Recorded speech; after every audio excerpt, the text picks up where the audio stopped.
Hi everyone and welcome to my place. I've already shown you how to take one of these iron-on transfers and fix it to, you might have a plain frock or a t-shirt. And then what I did was I showed you how to do a little bit of stoning onto it.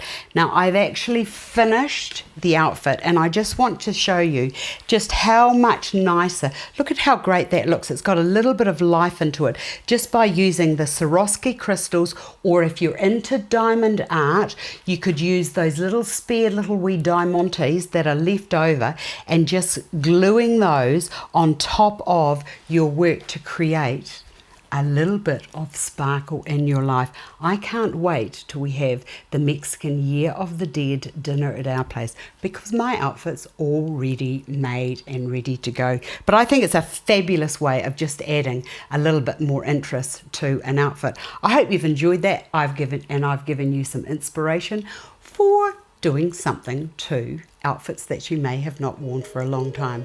Thanks for watching and I'll see you again another day.